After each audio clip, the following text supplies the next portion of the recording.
you all for coming to our service today.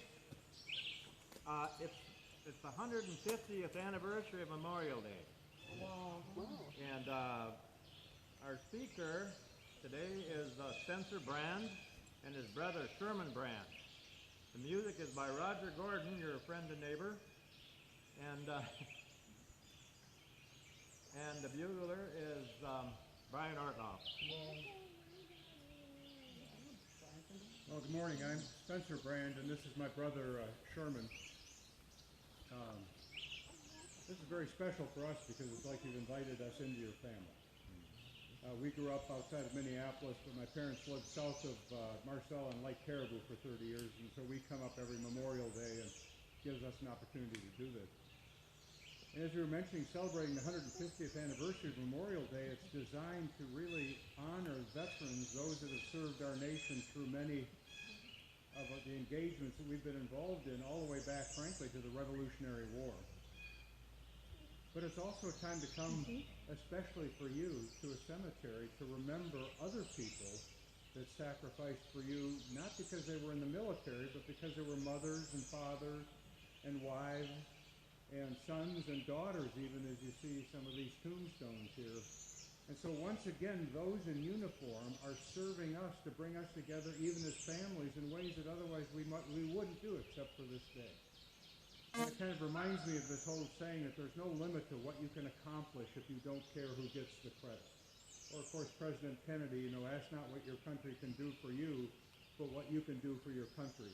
And it started with George Washington leading his troops down to the Delaware River as they were to engage the British in battle during the Revolutionary War. And James Monroe, who was a captain with Washington, he later became president, wrote that you could follow the footsteps of the soldiers down to the river by the bloody imprints they left in the snow. Many of them had no shoes. And so they were fighting for a country that had yet to be born, for freedoms that we all experience today that they didn't know when they laid down their lives. And then I saw in this cemetery World War I, Korean War. I don't know if I didn't see the whole thing, but within your own family, those that have served, and perhaps some of you here. And it reminds us that our challenge is to carry on that legacy. How can we be involved in helping to sustain the freedoms of our nation? We're facing lots of challenges and threats today, and perhaps not in the military, but the way that you engage in the life of other people, how you're willing to give for the needs of others, how you help to provide leadership of decisions that need to be made as this nation goes on in its future. All of these that have gone before us have given us that rich legacy and that rich heritage that we need to carry forward. We're also here specifically to honor Minnesota veterans. Minnesota has had a rich heritage going back to the Civil War, the Spanish-American War, the World War I, World War II, the Korean War, the Vietnam War, Iraq, Afghanistan, Syria, in other places of the world, obviously, where our armed forces serve. Well, my brother had an opportunity to also serve in the military during Vietnam, and because of his heroism and valor in Vietnam, he received the Silver Star, the Bronze Star, and the Purple Heart. So I'm just going to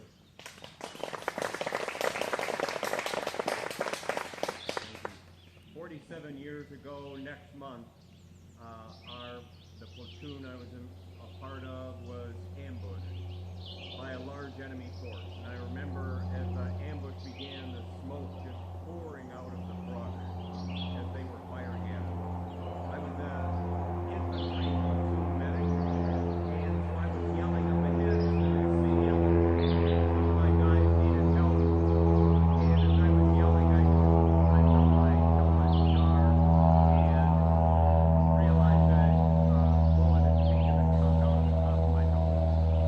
As I was running up ahead to help this guy that had been wounded, I unmistakably realized this message that was so real, and it was that God is in control. And so as I ran up to his side and began to bandage him up, he had been shot from side to side. I was shot through the right shoulder. And then as I was finishing up bandaging him and dragging him out of the line of fire, I was shot through both legs. So I just fell down and couldn't go any further. But I laid there in the hot sun with him, wiped the mud off his arm and gave him an IV, and then we waited for the medevac helicopter to pick us up, which was a couple hours later. But one of the main reasons why that wasn't a terrifying experience is because about 4 years earlier, I had made the best decision I ever made in my life. And that is that I had allowed Jesus to become my personal Savior, wanting Him to forgive me and come into my life and make me the kind of person He wanted me to be. And that had a huge impact on me as I experienced Vietnam. The Lord saved my life many times. We were in many firefights. But the fear factor was low because I knew about my eternity. And so I think today is a very fitting and appropriate day for you to be thinking, do I know where I'll spend eternity? And if not, today would be a great day for any of us to begin that personal relationship so that we know where our eternity will be. Thank you. Typically we talk about honoring veterans and servicemen, and these men, some of them have been doing this for 60 years. But really, with this setting, it's an honor for us to be here. And I hope that what has happened here this morning and will happen is will be received by you as an expression of our appreciation and just how special it is for us to kind of be invited into such an intimate family, kind of gathering. So thank you for welcoming us to your family. Thank you. Thank you.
Counter march and right about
Oh,